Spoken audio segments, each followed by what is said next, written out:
Já estou vendo vocês, pessoal.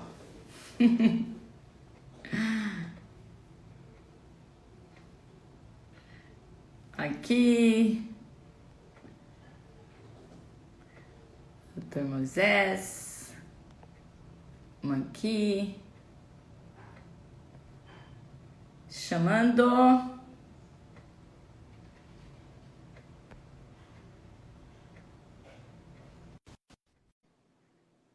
Bom, já estou aqui aguardando. Bom dia, pessoal. Já estou aguardando o Moisés se conectar aqui com a gente. Já chamei. E daqui a pouquinho ele já vem. Oi, oi, oi. Tá me ouvindo? Olá! E aí, Moisés? Amigo! Tudo bem? Vamos ver a conexão. Vocês estão ouvindo o Moisés? Oi, Moisés. Está me ouvindo? Peraí. Eita. Pronto. Ei, tá tudo bem Oi. aí? Tá me Agora ouvindo? sim. Agora eu estou te ouvindo. Agora sim. Tudo certo. Tá frio aí? Eu não sei, eu acho. Oi, pessoal, vocês estão ouvindo Moisés? Alguém me responde ali. Estão?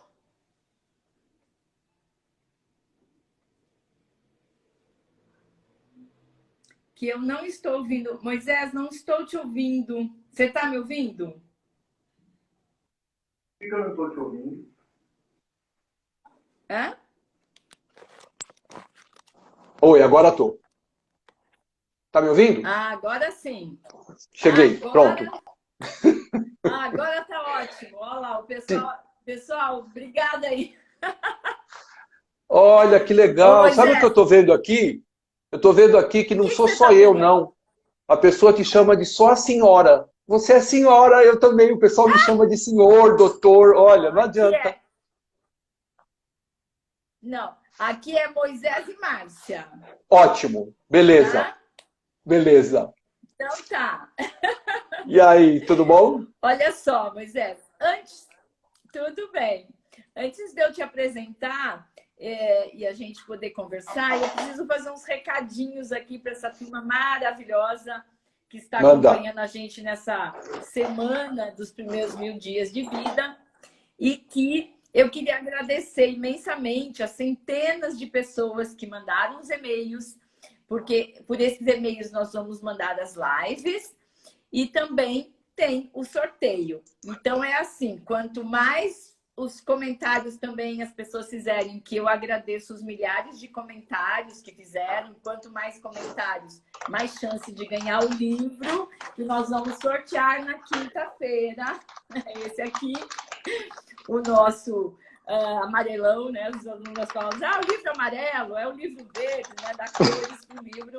Então, eu quero agradecer. E eu queria avisar que o pessoal não mandar e-mail no direct, porque eu não consigo fazer essa, né? Tem que ser o e-mail, pessoal, tem que ser pela bio, tá? Então, aí é o que vai funcionar direitinho. E quem está em parceria comigo nesse projeto é o Instituto Alexander Marcelos.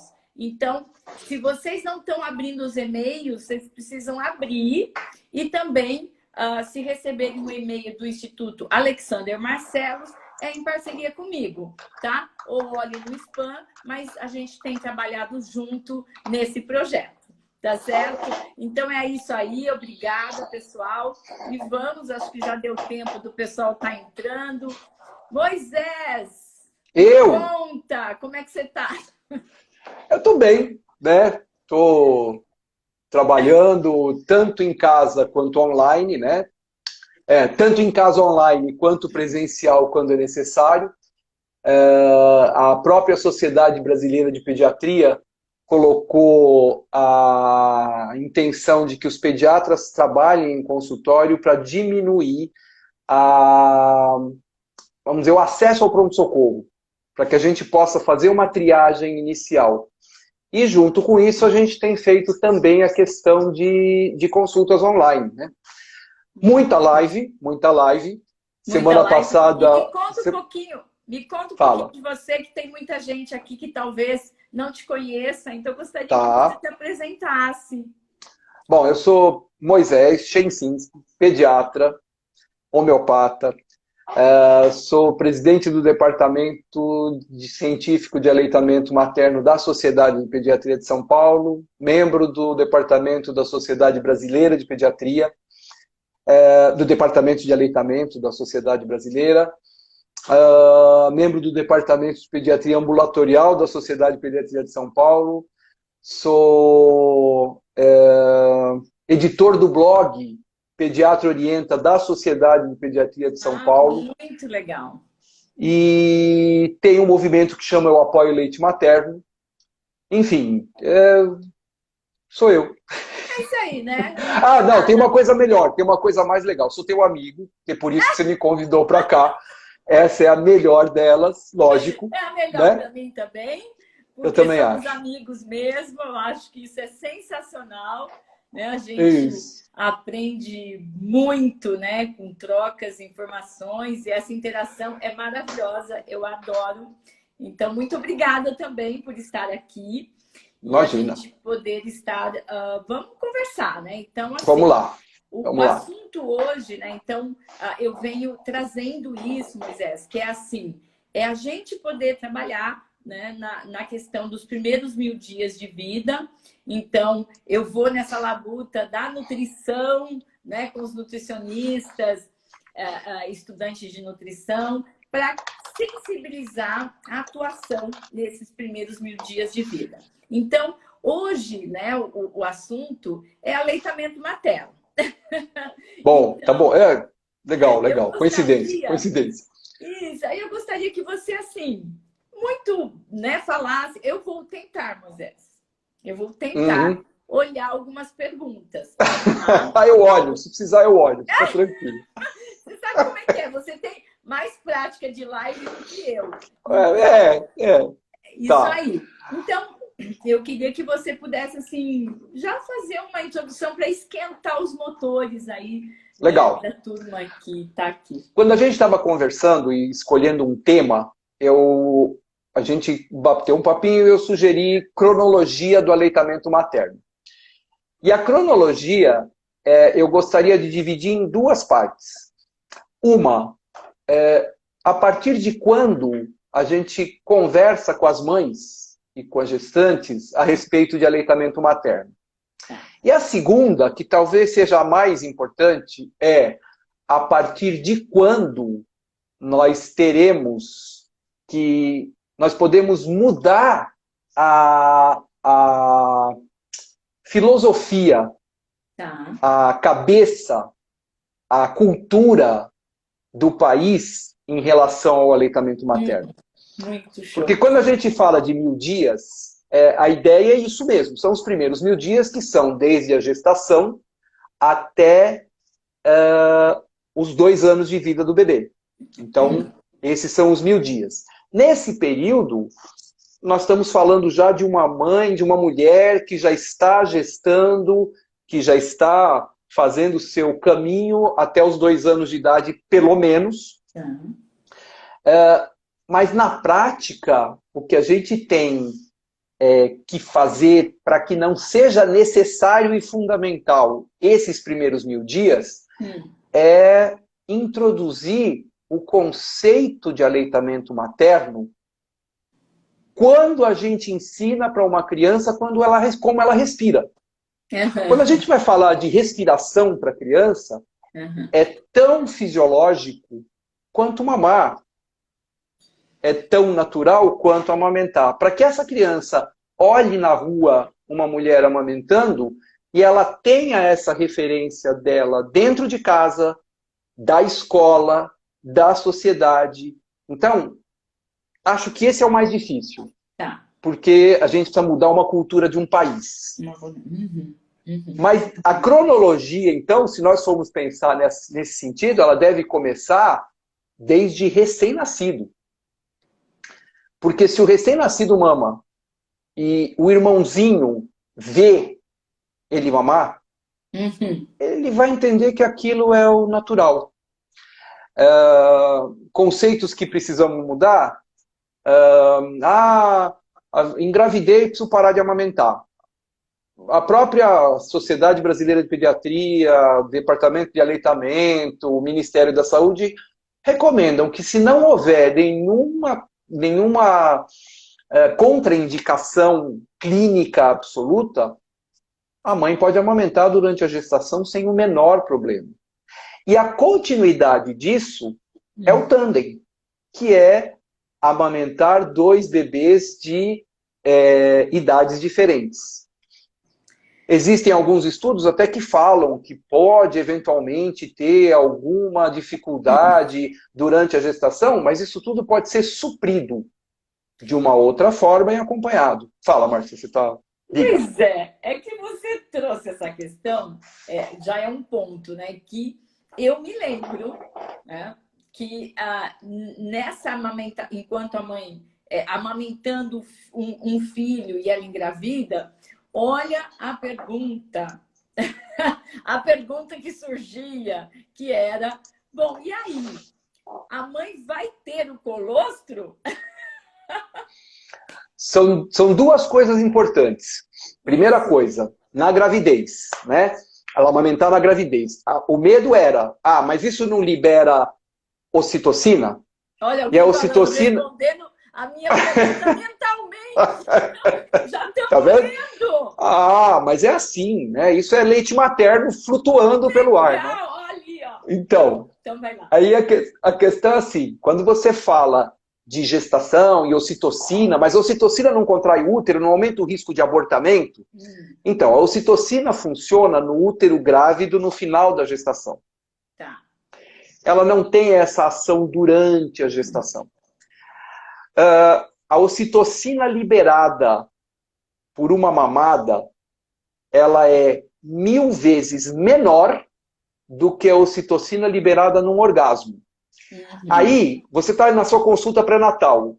Alguma de vocês aqui teve a informação assim, olha, você engravidou, a partir de agora você não pode ter orgasmo? Não pode mais. Ninguém fala nada. Muito né? pessoal, muito show. Se pode ter orgasmo, pode amamentar. Muito show. Aí, a natureza lógico. E a natureza é extremamente sábia na seguinte colocação, né? Ela se prepara para tudo, ela tem as respostas. É que a gente, às vezes, distrai um pouquinho do caminho e da atenção e não presta atenção na natureza e atrapalha. Então, vou te dar um exemplo disso. Às vezes a mãe chega na consulta tal, e eu pergunto assim, tá amamentando? Tô. Como que você está dando peito? Estou dando um peito por mamada. Por que um peito por mamada? Porque foi orientado até esgotar, até o final. Se a amamentação é uma questão neuroendócrina, enquanto o bebê estiver encostado com a língua no mamilo, essa mama não vai esvaziar porque vai ficar constantemente produzindo. Tá, ele soltou. O que eu brinco com as mães é assim, por alguma razão, Deus te deu 2 seios. Alguma coisa ele quis dizer. Tenha gêmeos.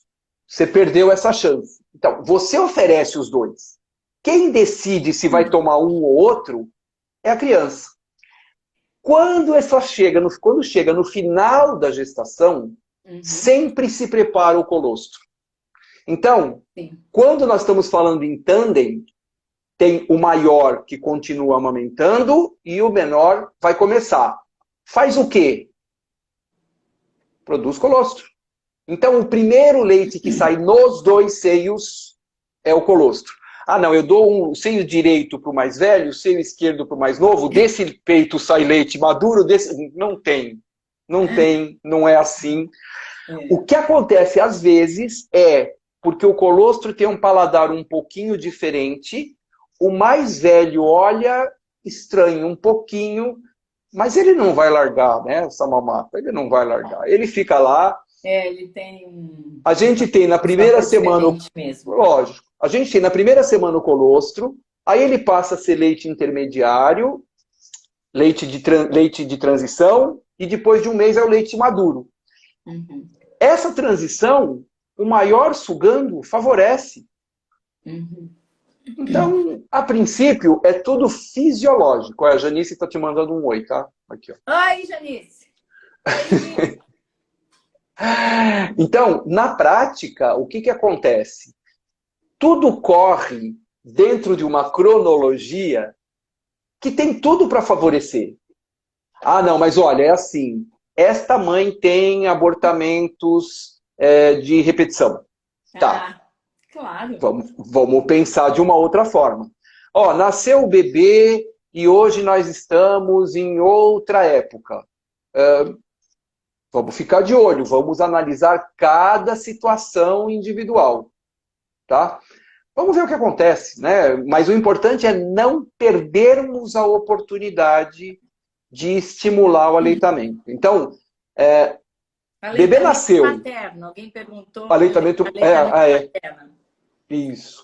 Então, aí fica aquela história, por exemplo, olha que doido, né? A Alice aqui colocou exatamente o que eu ia falar, que é a história do leite de final de mamada, que é o mais rico em gordura. Eu acho que aí nós vamos, talvez, ter posições diferentes, mas vamos lá. Porque eu acho que isso é importante, que eu acho que é a questão das diferenças, né, Moisés? Porque eu sempre falei para os alunos, né?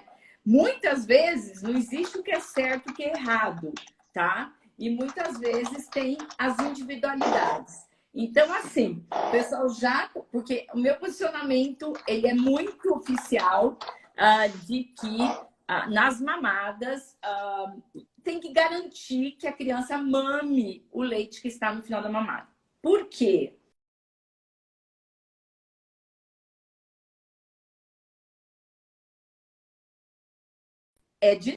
Oi, tá. Eu acho que é dinâmico. Oi. Não é uma questão que, assim, vai esvaziar, porque nunca esvazia, né? Talvez esse termo seja um termo errado. Isso. Então, essa é a primeira coisa. Eu não uso muito esse termo. Eu uso mamar mais tempo numa mama ou até o final, mas deixar pro final da mamada mais tempo, que eu acho que é certo. Porque esvaziar, ele dá um sentido ruim, né? Porque aí a mãe fala, nossa, então esvazia, né? Aquela história da mãe que às vezes não quer nem tirar o leite, porque às vezes precisa tirar um pouco, não quer tirar porque daí o bebê vai perder aquele leite, né? Então é o conceito. Então, acho que a gente pode conversar um pouquinho sobre isso, que pode gerar alguma dúvida aí. Perfeito. Então, vamos, primeira coisa, a questão do esvaziamento, é isso que a gente estava conversando. Ela não vai esvaziar.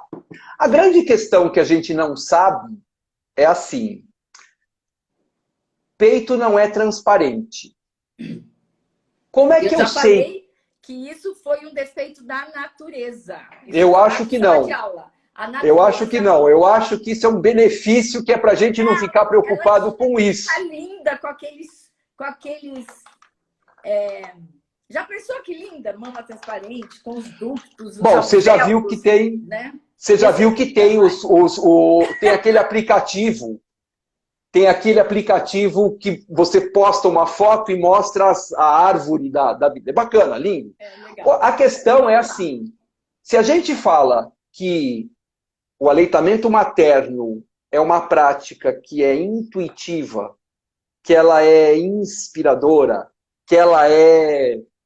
O termo que você quiser usar, não precisa ver, é só sentir. Com certeza. A gente respeita... Bonito pode ficar, a gente desenha ela, não tem importância. Bota no Instagram e desenha. A questão é assim, para ter uma ideia, 3 meses de vida, o bebê mama em 5 minutos 85% do que ele precisa de cada mama. Como é que eu sei que ele mamou ou não mamou? Como é que você define assim? Então, agora é hora... Cada, né? Depende então, de cada agora... bebê, né? Isso. Agora é hora de mudar o peito. Como é que você define isso? Você define na hora que o bebê larga o peito. Ele vai mamando. Ele vai mamando. Ele vai mamando. Aí ele vai diminuindo a frequência. Aí ele larga. Aí fica lá, penduradinho, né? Espera um pouquinho.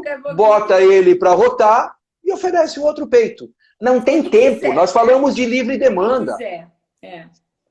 Nós falamos de livre demanda. Então, a questão é assim, a gente precisa definir e diferenciar, isso é super importante. Esse talvez seja um dos conceitos que a gente passa de uma forma inadequada para quem não trabalha com isso. Então, isso é muito bonito para ser científico. É importante. Nós sabemos que existe essa diferença. Agora, a gente não fala que é coisa da natureza. O bebê vai mamar daquele peito enquanto ele precisar. Quando ele não precisar mais, e a gente fala de livre demanda, isso é uma outra coisa importante que fique clara. Livre demanda eficaz.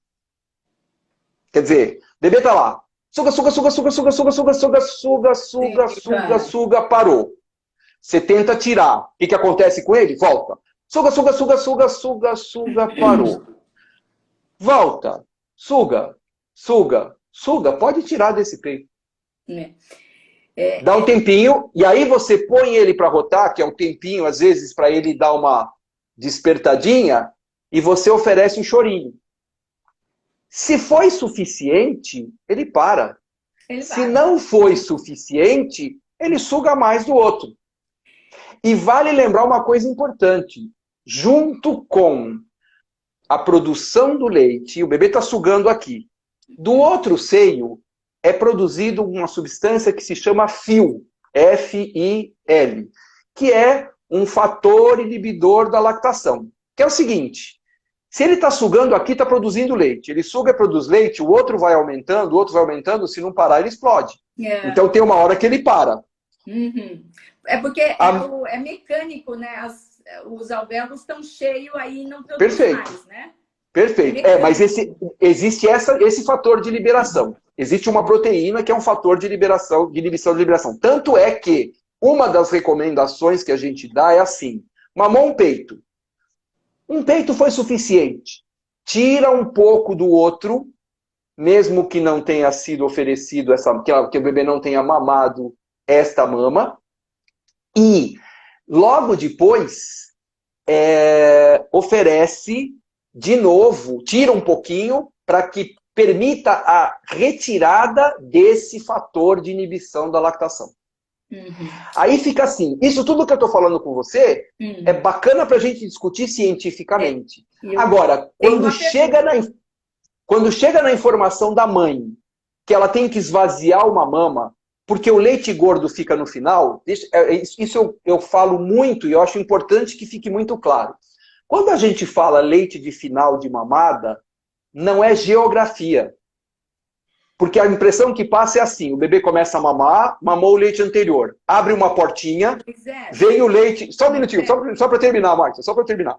É assim, não é geográfico, porque a impressão que faz assim, começou a mamada, vem o leite anterior, acabou aqui, abre uma portinha, aí vem o leite intermediário, aí aqui e abre... Isso é de tempo, isso não é geografia.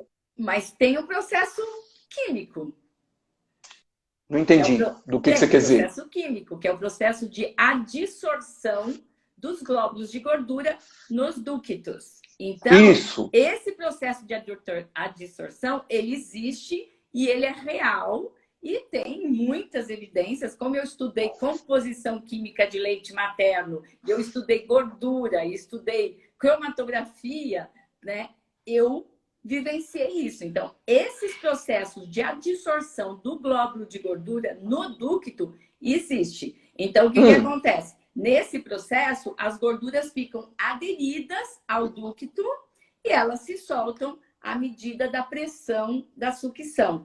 Não é uma portinha, né? Mas se a gente fizer a análise do leite no início da mamada e no final, e fizer estudos, deve ter aí, agora eu não me lembro mais, você vai ter diferença de teor de gordura sim. Tá? Então, deixa eu explicar.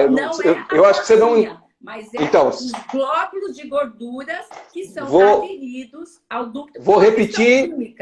Então, vou repetir, porque eu acho que o que eu quero colocar, vamos dividir de novo em duas partes. A parte científica, que é isso que nós estamos conversando. Isso. Perfeito. A questão é a informação que chega para a mãe. Quando ela acha que é leite anterior e o leite posterior, ela acha que o leite posterior é geograficamente no fim da mamada, no fim da mama. E não tem relação com o tempo. Até porque fica naquela história assim, a gente fala sempre essa frase, olha, peito é fábrica, peito não é depósito. Não é isso que a gente fala sempre? Sim. E encostou, vai começar a produzir, e que, pois é, até a página 9.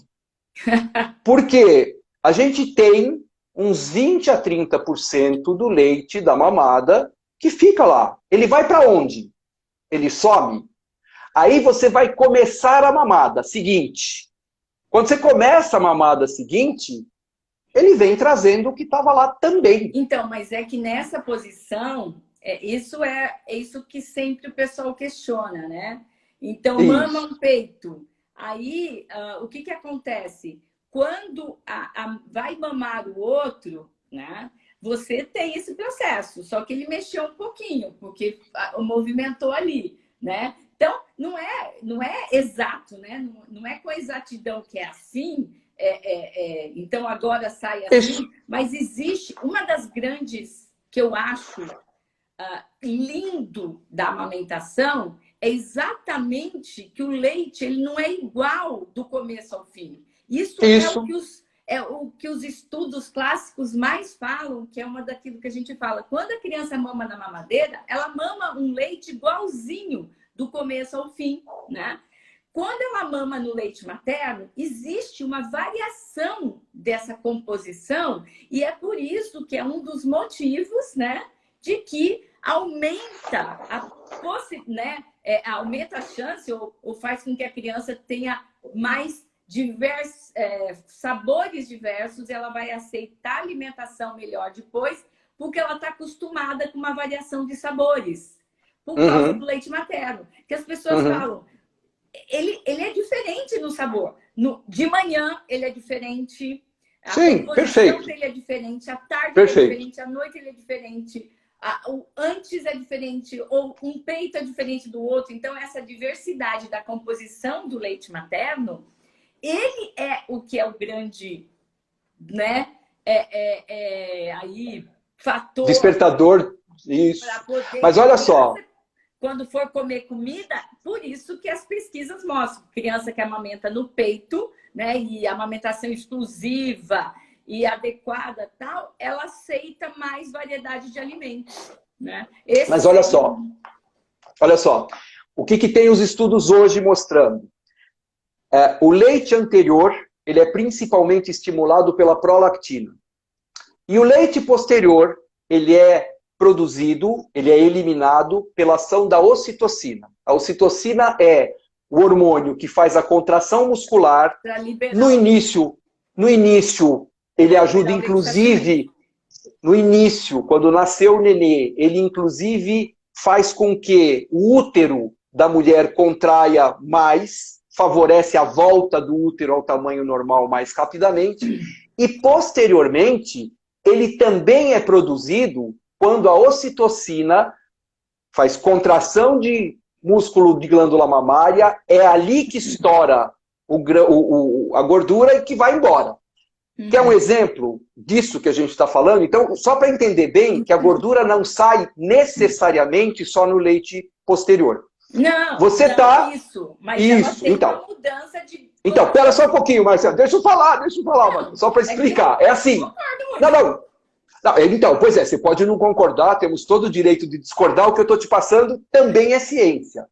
É só para você entender bem. Você está lá, isso eu tenho uma amiga minha, essa foi uma história de uma amiga minha que estava com a Janice, estava na loja, aí a mulher fala assim, da loja, a balconista, a senhora está amamentando. Ela fala assim, nossa, como é que você sabe? É que a senhora está vazando em cima do meu balcão. Este leite é leite posterior. Este leite é o leite liberado pela ocitocina. Este é o leite que a mãe não está amamentando, que ela pensou no bebê, e este hormônio, que é a ocitocina, contraiu glândula mamária e estimulou a saída. Se fosse dosar este leite, é o leite cheio de gordura. Não é. Com certeza é, Márcia. Desculpa, aí eu discordo de você cientificamente. Bem, se a com todo mama respeito.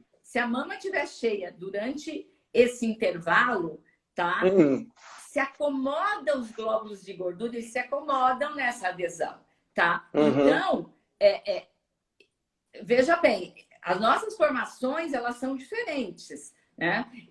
Uma coisa que a gente concorda, eu acho, que é isso, que tem que ser fisiológico, que não dá, que eu vou colocar o que a gente concorda, não dá para dar regra, e ainda tem profissionais colocando tempo de amamentação, 10 minutos, 15 minutos, que é o horror, né? Porque eu acho que esse ponto que eu acho que para o nosso público que está aqui vendo, nossa, já temos um público enorme aqui e disseram que estão adorando.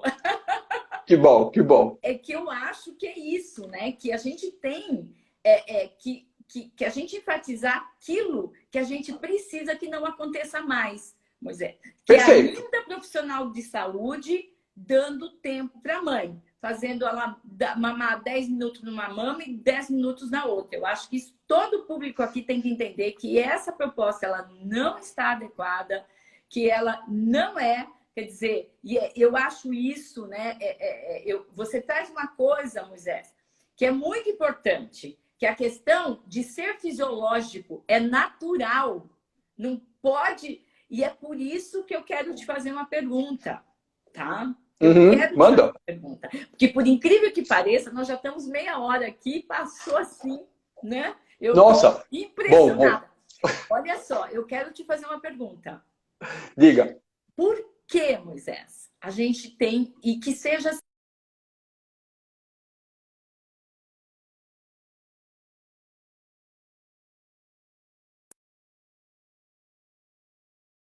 conexão, mas voltou? Voltou, Márcia, voltou. Agora, eu não te ouvi, a pergunta eu não ouvi, voltou. Desculpa. Isso, voltou. Tá. Não, nem fiz. Parou. Ah, tá. Tá bom. O que você, Moisés, gostaria assim, de dizer hoje, assim, para ajudar o nosso pessoal aqui, que está todo mundo interessado no aleitamento? Por que essa situação do aleitamento? Por que você acha que tem tanto fracasso? Eu sei que é muito amplo, mas por que tem tanto fracasso no aleitamento materno? Que a gente vê que pessoas... Eu recebi outro dia uma mensagem, né, dizendo que assim, eu não conseguia amamentar, né? Então, era uma colega e assim, muito com culpa, porque sabia que tinha que ser, né? Então, assim, eu queria te ouvir, assim, o que a gente pode fazer e o que a gente tem que fazer para melhorar, para que, assim, a situação do aleitamento, ela aconteça mais, né? Porque toda vez que a gente vai fazer, Moisés, pesquisa e levantar dados, é muito ruim. Eu agora tenho uns dados para publicar que 32% das mães, eu estou falando de população de SUS, né? Que 32% das nossas mães deixa de ser o aleitamento exclusivo no primeiro mês. Então, assim, traz para nós essa sua vivência, experiência, e para nos, né, para que todos nós aqui possamos falar, bom, né, onde nós vamos focar, o que nós temos que fazer. Olha só, de novo nós voltamos para aquela história da cronologia, né? A gente precisa mudar a cultura do país, e cultura do país a gente não muda em uma geração, né? Provavelmente, isso a gente conversa também em bate-papo, em aulas, que é o seguinte, nasce uma mãe, nasce um bebê, nasce uma mãe, e aí ela não foi necessariamente orientada sempre no pré-natal. Existe uma necessidade de começar no pré-natal. Sim. Na verdade, começar antes, mas no pré-natal é avisado. Mas vamos. Existe uma consulta com o pediatra a partir da 32ª semana de gestação, que é recomendada pela Sociedade Brasileira de Pediatria. Nem todos estão preparados e nem todos colocam essa consulta como uma questão importante. Nasce esse bebê na maternidade, já existe uma cultura de dificuldade de mamar, de dificuldade, de qualquer... Ah, então é hipoglicemia, da fórmula. Ah, não sei o que, da fórmula. Ah, não sei o que, põe o intermediário, porque machuca o seio. Se machuca o seio, então vamos colocar um primeiro conceito que é importante. Amamentar não deve doer. Não dói. Se ele pode ter sensibilidade. 200%. Mamar não dói. Eu já... Se doer, é porque tem problema. É porque tem e se tem problema, precisa ser corrigido. Moisés, então, vamos só fazer uma pausinha aqui, porque eu acho que assim, é importante a gente falar isso para o pessoal, que assim, amamentar não dói. Eu já escutei de profissionais de saúde que dói, tá? Não dói. Então, olha, eu e Moisés estamos assim, na mesma página nesse assunto, porque se doer é porque a técnica da pegada está errada. Perfeito, tá? Perfeito. Beleza. E olha, nós falamos assim, pra você ter uma ideia, a nossa estatística a nossa pretensão é 6 meses de aleitamento materno exclusivo. A última que a gente tem, o último estudo, dava de 54 dias. E 54 dias porque é mulher que amamenta. Por quê? Porque só de mulher você escuta assim, olha, da mãe, olha, doeu, fissurou, beleza, sangrou, eu tinha que morder um pano para amamentar, 15 dias calejou. Calejou é o fim do mundo. Se fosse homem que amamentasse, na primeira mamada a gente já trazia a vaca que está estacionada na garagem do hospital para continuar essa amamentação. A gente não aguentaria isso. Então, os primeiros 15 dias são fundamentais no risco desse desmame que você coloca dos 30. O pessoal fica muito preocupado com a volta ao trabalho. Eu não coloquei dos 30, eu só estou te dando que 32% o número, isso. da nossa mês já, né? Então, isso é importante porque, assim, 15 dias, então começou lá na maternidade, já começou mal. Né? Isso, é sempre isso. E na prática, aí o que acontece? Todo mundo fica preocupado com a volta ao trabalho. Quando chega na volta ao trabalho, a gente já tem mais de 50% das mulheres desmamadas, das crianças desmamadas. Sim. Então, o que acontece nesse momento? E isso é outra questão importante. Essa mãe tem essa orientação, bom, enfim, ela supera essa fase. Aí ela vai para casa. Quando ela chega em casa, no começo, todo mundo está ali, o pessoal se preocupando com ela, daqui a pouco o companheiro, o parceiro volta ao trabalho, a avó volta para a vida dela, e ela se encontra, não sozinha, ela se encontra solitária. E naquele momento, onde ela tem que dar conta de tudo, se ela não tiver uma rede de apoio que suporte as condições para que ela possa se dedicar ao aleitamento, é mais um motivo para ter a dificuldade, porque... então, na prática, a gente precisaria ter uma transformação social, de educação de profissionais de saúde, de mídia, tudo isso, mas você sabe o que eu mais sinto? A dificuldade de ver que acontece em relação à questão de amamentação? Falta a gente olhar e ter uma escuta ativa e empatia com essa mãe. Sim. Se a gente tivesse esse olhar e isso nos sensibilizasse, nós traríamos um novo alento para essa situação. Deixarmos de ser tão técnicos, que é importante, lógico, é importante, mas passarmos a acolher essa sensação que essa mãe tem nesse momento. Respeitar até o fato de repente, ela chegar para mim e falar assim, olha, doutor Moisés, adorei sua explicação de aleitamento. Nossa, eu fiquei apaixonado, eu quero essa aula para passar para as minhas amigas. Mas eu quero dar fórmula e mamadeira para o meu filho. Se esta for a decisão informada, consciente dela, isso precisa ser respeitado. Assim como precisa ser respeitado o fato dela querer amamentar. Nós somos escravos de balança, nós somos escravos de números, nós somos escravos de relógio e de tempo. Então você falou 10 minutos de cada lado, de 3 em 3 horas. Ah, Porque o bebê não pode Então, mamar nem antes nem tem depois. essa ainda, que é de 3, né? E é uma coisa importante que eu acho isso, né? A questão de que até insegurança da mãe, que eu acho quando você fala dar apoio e dar segurança para a mãe, que ela consegue amamentar, que ela tem essa capacidade. Porque muitas vezes a gente vê que a mãe fala, nossa, mas será que eu sou capaz de tudo isso? De mim, esse bebê, né, receber tudo que ele precisa por 6 meses, né? Então vem também a autoestima da mãe, né? A insegurança dela. Então, quando você fala dar esse apoio, é que assim, ela consegue. Então, essa questão da livre demanda é uma coisa interessante, porque assim, já quantas situações a mãe diz assim, nossa, mas ele está dormindo 4 horas. Deixa dormir, se está dormindo. Ou às vezes dormir 5 horas, né? E a mãe Pois é. insegura. Então parece que tanto os profissionais quanto as mães se sentem inseguras na regra.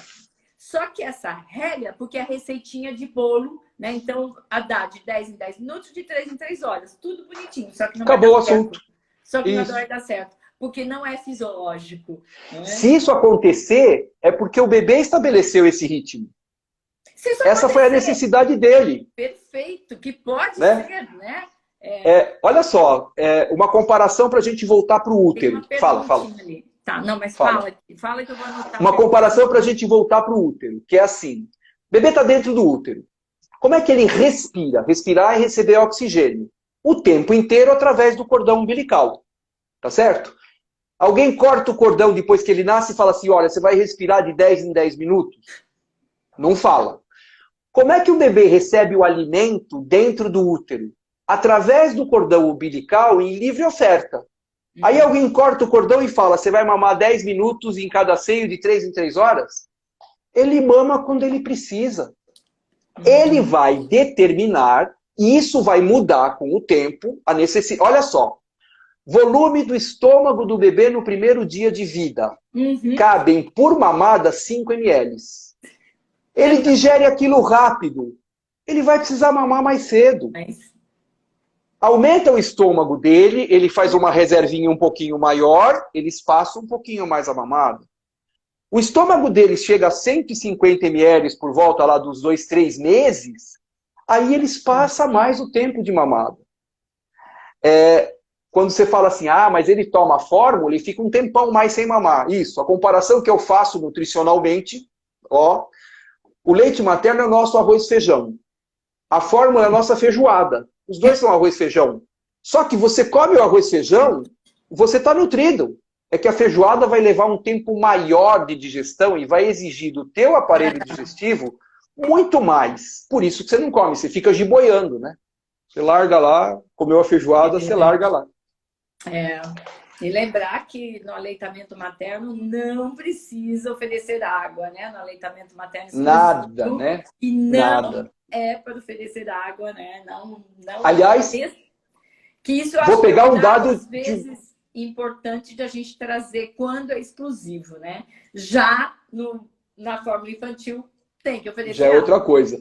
E vou pegar um dado de um vídeo que eu vi seu, recente, que eu achei bárbaro, que a mãe também não precisa comer nada de especial para aumentar a produção do seu leite.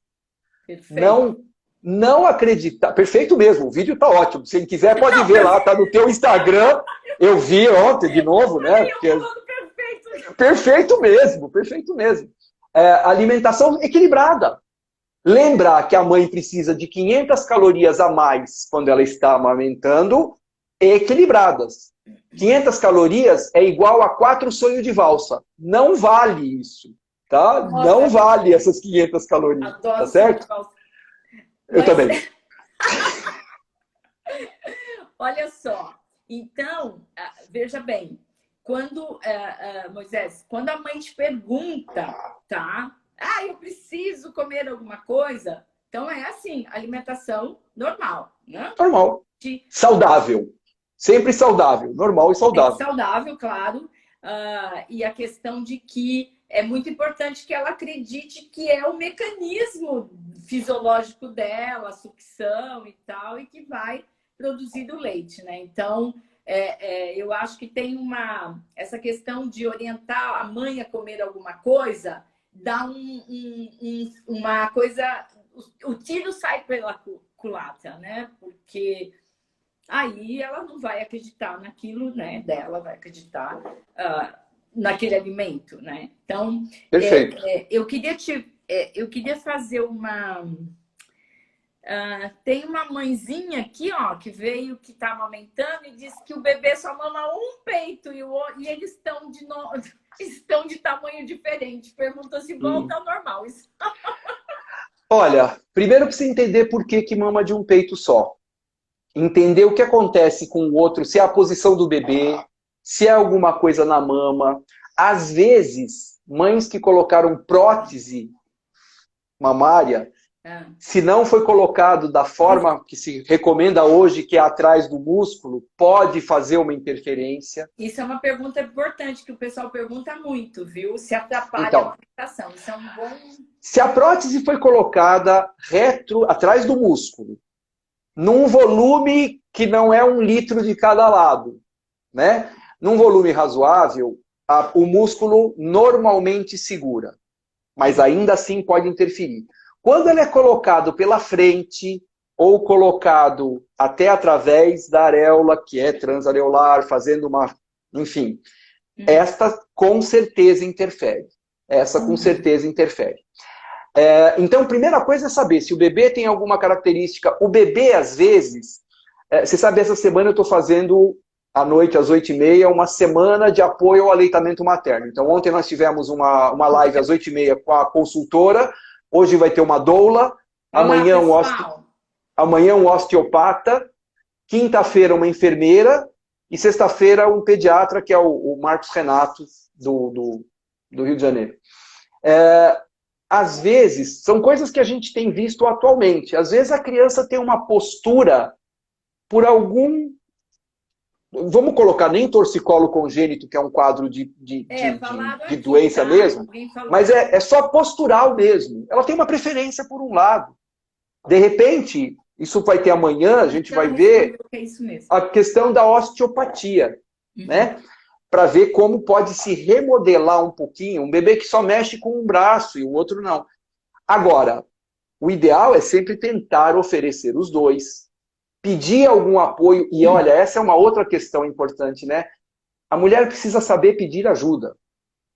A mãe precisa ter apoio, rede de apoio, falar para as pessoas, porque aquilo que ela está sentindo já é difícil a gente entender aquilo que ela está passando de verdade, porque é uma sensação dela. Sim, é o que é. Ela que está sentindo, né? A escuta que a gente precisa ter e oferecer a ajuda que ela precisa. Às vezes a ajuda que ela precisa é que a gente escute o que ela tem a dizer. Só isso já vai dar um alento para ela, né? Até porque em alguns momentos ela não é escutada. Então, nesse caso dessa mãe que tem essa situação, se isso volta igual depois, vai depender muito do que aconteceu com esse tecido mamário dela. Mas entender principalmente o que faz com que nesse momento tenha essa divergência de gostos de lado, né? Aqui, eu tô lendo aqui algumas perguntinhas, né? Tem aqui uma pergunta, não sei, isso aí eu vou deixar para você. Qual o benefício de amamentar o bebê até 3 anos, Moisés? Vamos fazer a pergunta invertida. Eu respondo já, mas por que não amamentar um bebê até 3 anos? Né? Isso. Se a Organização Mundial de Saúde recomenda até 2 anos ou mais, se a gente for falar, por exemplo, de anticorpos, anticorpos só tem no leite materno. Então, enquanto estiver oferecendo, e existem estudos que mostram o seguinte, o bebê está com uma doencinha, ele encosta a língua no mamilo da mãe, passa para ela informações dessa doencinha, essa mãe produz anticorpos, manda de volta para ele na próxima mamada os anticorpos contra essa doencinha que ele tem. Vínculo, olho no olho, pele a pele, tudo isso acaba sendo justificativa. E a grande questão, que é isso que a gente precisa voltar a entender sempre, quem define o momento do desmame natural é a dupla mãe-bebê. Mãe-bebê. Então, olha só, tem uma... Diga. Eu gostei que eu lembrei de uma frase de uma antropóloga, né? Eu ia falar, acho que disso também, Então, mas fala. Não, fala você, imagina. Fala. Da Margarete. Fala, pode falar o que, que é. É que assim, é que eu lembrei, né? Que, vamos ver se é a mesma, né? Que a duração da amamentação é como a duração de um casamento. Tem que ser bom para os dois. Isso. Não, a frase não era essa, mas essa é perfeita. Então, essa é perfeita. É perfeito, né?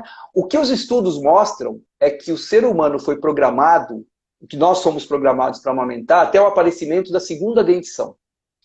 Então, fisiologicamente, nós vamos falar 7 anos de idade. Ah, mas 7 anos? Lógico que não vai ser nem a maioria, nem a minoria, poucos vão chegar a isso, mas a colocação que você falou é exatamente isso. Tem que ser bom para os dois. Tem que ser um momento, né? Onde naquele momento não está bom, e a gente fala disso, fala de desmame natural. Esse desmame natural pode acontecer aos 6 meses. Esse desmame natural pode acontecer aos 3 anos. A decisão de quando ela vai acontecer é da mãe e do bebê. A gente ajuda para que o que ela decida, nós consigamos fazer da melhor forma, tecnicamente, conseguir suprir. Então, por exemplo, leite materno não tem vitamina D suficiente. Então, a gente precisa suplementar com a vitamina D. Então, uma série de questões que a gente vai... Ah, mas o meu mama até os 8 meses não come nada. O comer não é só questão nutricional. É a mastigação. Tá. Deixa eu só fazer uma perguntinha que eu acho interessante isso, né? Porque a vitamina D, ela é suplementada, então suplementação de vitamina D lá nasceu, né? Até 2 anos. Por que muitas vezes o pessoal suplementa A e D? A vem porque... Vem porque o produto tem A e D. Porque o produto tem A, tá. Então, tá bom. Porque no leite materno tem o suficiente. Porque não precisaria, né? Só a D. Não, na prática não. A, né? Porque o leite materno é riquíssimo em vitamina A, né? Muito, muito. Então... E, aliás, ela supre, por exemplo, a vitamina C necessária até os 3 anos de idade. Do dia. Então, até os 3 anos, além de tudo, tem nutrientes. Sim. Além de tudo, tem os nutrientes. É lógico. Eu não vou esperar que o leite materno supra a mesma proporção com 3 anos do que de um bebê de 6 meses. Por isso precisa do resto dos alimentos também. Aqui tem uma perguntinha que nós temos pouco tempo, mas que eu acho importante, que é assim, ó, normalmente oriento a ser livre demanda, mas para evitar tempo superior a 4 horas nos primeiros meses, está correto? Então, assim, é uma profissional que está perguntando que ela, a priori, ela tenta que não passe 4 horas. O que você acha disso? Olha, o que eu oriento? Eu costumo orientar o seguinte, que de dia não deixar passar de 4 horas. Por uma razão super simples.